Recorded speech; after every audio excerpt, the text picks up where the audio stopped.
Bonjour tout le monde, donc bienvenue à la séance d'information pour le concours d'idées d'entreprise organisé par Entrepreneuriat Laval. Donc aujourd'hui, je vais vous parler des critères d'admissibilité, les prix à gagner, les documents que vous allez devoir fournir pour votre dépôt de candidature et comment le faire en ligne sur notre site web. Donc, le but du concours d'idées d'entreprise est vraiment de vous aider à démarrer une démarche structurante pour réfléchir à un projet d'affaires, de vous offrir l'opportunité d'aller chercher du financement, des bourses pour vous aider dans le démarrage de votre projet, d'avoir une plateforme, en fait, où vous allez pouvoir présenter votre idée devant un jury et voir si vous êtes capable de susciter l'intérêt, l'enthousiasme, en fait, votre projet. Et finalement, ben, peut-être que, en fait, pour la majorité des gens qui appliquent chaque année, c'est vraiment une manière de faire un tremplin vers l'entrepreneuriat parce que souvent, on a des idées, mais on ne sait pas nécessairement comment se lancer. On n'a pas réfléchi vraiment à notre idée de manière très globale, mais quand même en profondeur. Donc, le concours d'idées d'entrepreneuriat à Laval vous permet de faire ça. Et pour être admissible au concours, dans le fond, vous devez être un membre d'Entrepreneuriat Laval. Donc, qu'est-ce que ça veut dire? C'est que vous devez être un étudiant diplômé, membre du personnel de l'Université Laval. Et je vais vous montrer dans quelques instants comment devenir membre d'Entrepreneuriat Laval. Pour le concours spécifiquement, vous devez n'avoir fait aucune démarche d'enregistrement ou d'incorporation et on va faire une vérification pour être certain que votre projet est vraiment au stade d'idéation et donc, de ce fait même, d'avoir aucune transaction commerciale. Et vous devez également être présent lors du gala qui va avoir lieu en ligne le 12 décembre de midi à 13h30. Donc, pour devenir membre d'Entrepreneuriat Laval, c'est gratuit. Vous avez simplement à aller sur notre site web dans la section Démarrer membre ou en cliquant sur le bouton en haut à droite Connexion. Ça va vous permettre de vous connecter et la première fois que vous allez vous connecter, ça va vous demander de devenir membre. Et pour vous inscrire, en fait, au concours, donc vous devez visiter le site web d'Entrepreneuriat Laval, l'onglet Bourses et concours, le concours d'idées d'entreprise, s'inscrire et ça va vous donner également accès aux documents des règlements. Donc, s'assurer que votre dossier de candidature est bien conforme au dossier de règlement et on demande qu'il n'y ait seulement qu'un dossier par projet. Donc, plus tard, je vais parler, si vous êtes plusieurs sur le même projet, vous allez devoir choisir une personne, désigner une personne qui va soumettre votre projet, dans le fond, sur la plateforme, sur le site web d'Entrepreneuriat Laval. Et vous avez jusqu'au dimanche 31 octobre, 23h59 pour vous y inscrire. Une petite note ici, si vous le voyez, ça va être le dimanche. Donc, moi, ce que je vous suggère, c'est de déposer votre document vendredi après-midi, puisqu'il va y avoir quelqu'un qui va être disponible pour répondre à vos questions jusqu'à vendredi 16h30. Par contre, si vous rencontrez des défis d'enregistrement de votre document ou quoi que ce soit, notre plateforme, ça fait des années qu'on l'utilise, on sait qu'elle fonctionne, mais vous pouvez... si vous avez un défi, en fait, là, dimanche à 23h59, il n'y aura pas personne qui va pouvoir vous aider. Donc, je vous suggère fortement là, de vous prendre un petit peu d'avance. Vous allez voir, c'est très simple ce que vous avez à créer. Donc, de le faire pour le vendredi, ça vous assurerait une tranquillité d'esprit. Et comment ça fonctionne? Donc, vous allez compétitionner contre des gens qui sont dans le même regroupement facultaire que vous. Donc, vous allez sélectionner la faculté dans laquelle vous êtes inscrite dans le cadre de vos études actuelles, dans la faculté pour laquelle vous avez diplômé dans les dernières années ou pour laquelle vous travaillez si vous êtes un membre du personnel. Et comme vous voyez, il y a différents regroupements facultaires, puisque parfois on a des facultés où on a moins de candidatures, donc on les regroupe entre elles. Et le plus important aussi à voir, c'est que la dernière catégorie est pour les personnes qui font un bac multidisciplinaire, les étudiants libres, les employés et les diplômés de l'Université Laval. Donc, s'assurer que vous êtes dans le bon regroupement, puisqu'on va faire une vérification avec votre statut à l'Université Laval. Donc, quelques cas de figure, des questions que j'ai quand même souvent. Donc, si vous déposez un projet pour lequel vous êtes le seul promoteur, c'est simple, vous choisissez votre faculté et vous allez vous sélectionner cette faculté-là. Si vous déposez un projet en équipe et que toute votre équipe provient de la même faculté, encore une fois, c'est simple, on s'inscrit dans la faculté pour laquelle tous les participants sont dans la même faculté. Par contre, dans le scénario où vous déposeriez un projet avec une équipe qui va être interfacultaire, bien là, c'est à vous de décider dans laquelle faculté vous voulez compétitionner.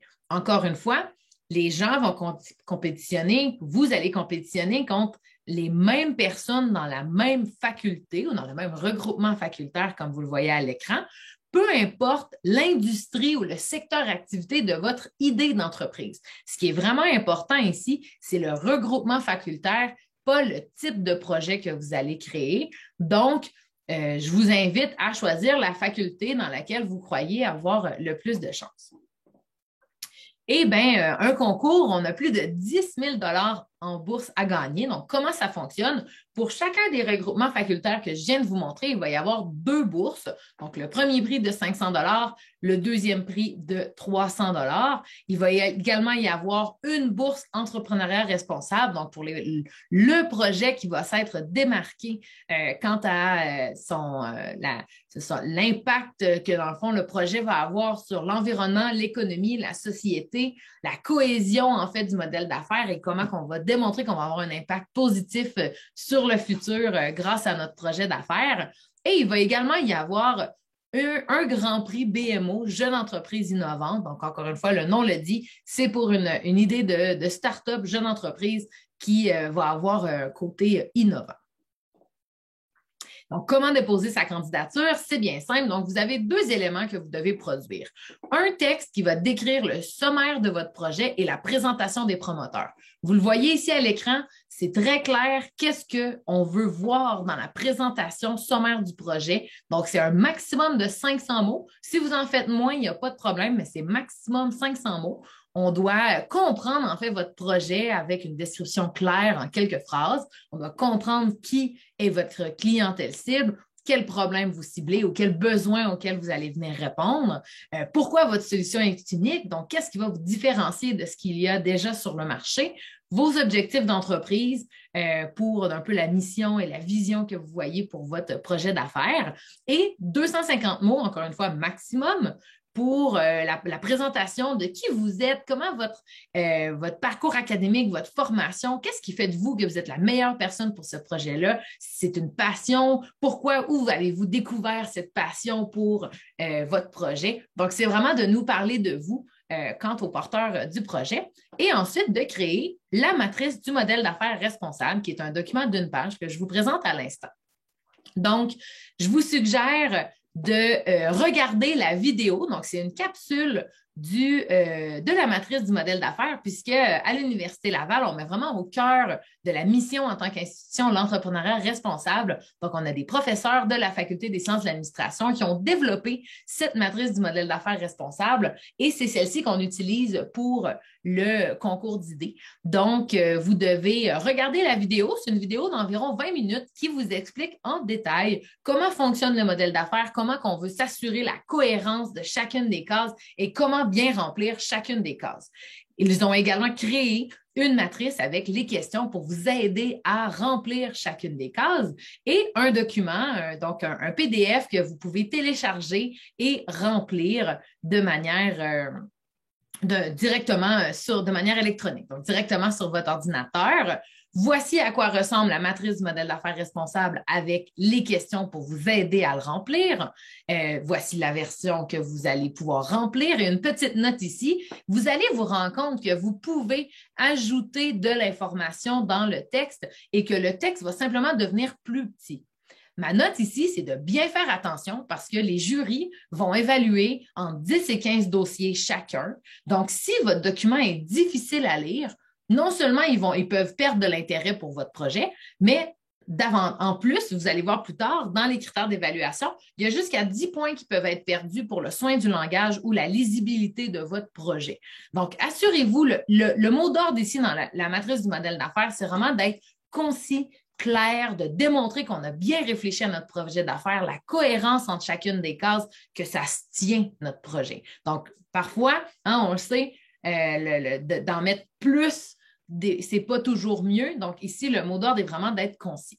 Et voici un exemple à quoi pourrait ressembler. Donc, ce n'est pas un exemple qui est parfait, c'est juste pour vous montrer que la matrice du modèle d'affaires, à quoi on s'attend? C'est des mots-clés, c'est des phrases courtes, C'est des manières qui vont vous aider à voir, en fait, en quelques minutes, on est capable de comprendre votre idée d'entreprise.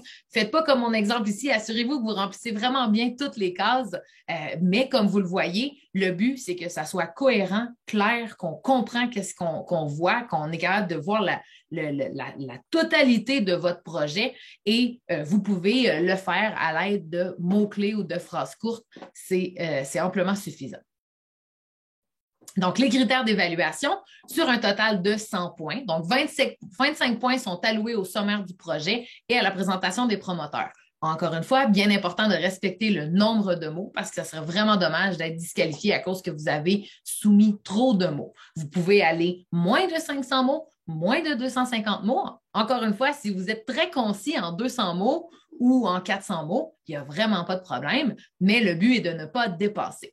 Et ensuite, comme vous le voyez, 75 points pour la matrice du modèle d'affaires responsable, 5 points pour la mission, vision, valeur, donc c'est la case du centre, 30 points pour la section désirabilité, section faisabilité, 20 points. Donc, il y a une légende là, sur la matrice qui va vraiment bien vous expliquer les différentes cases qui font partie de chacune des sections ici, et section viabilité, 20 points.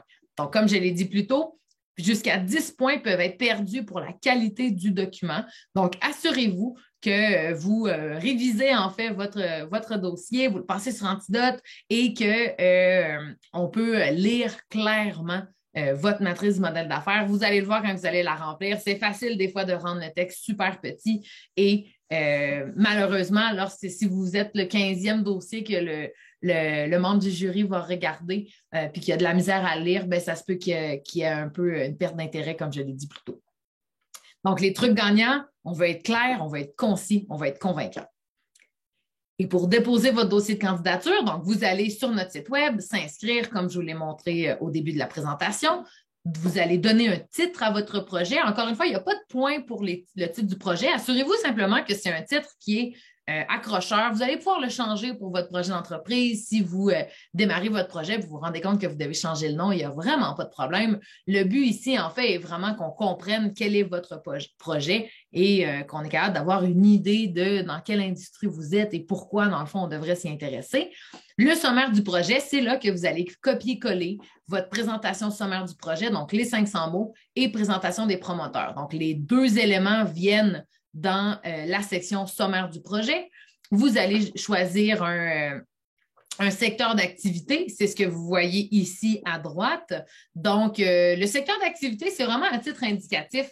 Donc, ne vous en faites pas. Si vous avez des questions, dites-le. Vous pouvez nous l'envoyer par courriel, mais le but est vraiment de répondre au meilleur de vos connaissances. Donc, bioalimentaire, tout ce qui touche à l'alimentation, l'agriculture, commerce, c'est tout ce qui est commerce en ligne, commerce de détail, donc vraiment la vente d'un produit. Économie sociale, donc entreprise de type OBNL ou coopérative. Entrepreneuriat étudiant serait un projet qui aurait un impact sur la vie étudiante. Exploitation, transformation, production, le nom le dit, c'est vraiment on va transformer, exploiter, produire en fait quelque chose qui est physique. Souvent, c'est quelque chose qui est physique. Innovation technologique et technique. Dans le fond, qu'est-ce qu'on veut dire ici? C'est une innovation, que ce soit numérique, scientifique, une application mobile, une découverte que vous avez faite dans le cadre de vos études. Donc, ici, c'est souvent plus les produits de style techno-startup. Services aux entreprises. Donc, souvent, ici, ça va être les agences directement pour que leurs clients soient des entreprises. Services aux individus, encore une fois, des types de PME qui vont vendre directement à des consommateurs. Et si c'est les deux, vous pouvez toujours choisir service. Comme je le disais, cette case-là est plus à titre indicatif. Ce qui est vraiment important, c'est de choisir la bonne faculté, comme vous le voyez au centre de l'écran en bas, pour qu'on puisse faire la vérification auprès de que la personne qui a déposé est bel et bien dans la faculté dans laquelle il ou elle va compétitionner.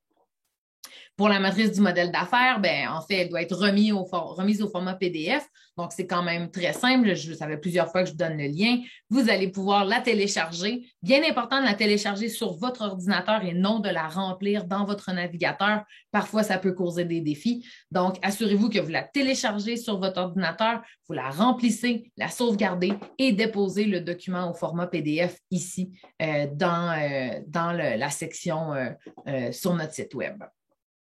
Donc, pour plus de renseignements ou connaître davantage les règlements du concours, les modes de paiement, comment l'argent va être transféré et tout. Donc, on va vraiment plus dans le côté gala et post-gala. Donc, vous pouvez aller voir les règlements qui sont directement sur notre site Web. Si vous avez des questions sur les modalités du concours, vous pouvez nous écrire au el@commercial.laval.ca. Si, grâce à la science d'information aujourd'hui, où ça vous a donné le goût de réfléchir à votre projet davantage et de travailler concrètement sur votre projet d'affaires, je vous invite à vous inscrire à l'une de nos séances d'information Entreprendre par où commencer, où vous pourrez en apprendre davantage sur les différents programmes d'accompagnement qui sont offerts par les intervenants de l'Université Laval. Et une dernière petite note, simplement pour dire que pour ceux qui sont déjà dans nos programmes, les conseillers ne pourront pas réviser votre dossier de candidature, évidemment, par souci d'équité. Donc, je vous réfère à nouveau à la capsule YouTube sur le tutoriel, en fait, sur la matrice du modèle d'affaires responsable et les questions qui pourront vous aider à remplir au meilleur de vos connaissances la matrice. Donc, le gala aura lieu le jeudi 2 décembre en ligne de midi à 13h30 et c'est important que vous soyez présents puisque c'est une manière de pouvoir, venir célébrer l'accomplissement, le fait que vous avez gagné un prix et si vous ne pouvez pas être présent, ben, vous devez avoir quelqu'un qui va venir recevoir votre bourse, puisque si vous n'êtes pas présent, ben, on va donner le prix à la troisième personne qui n'aura pas eu de prix. Donc, bonne chance pour votre dépôt de candidature et nous avons bien hâte de découvrir vos projets pour cette année. Bonne fin de journée.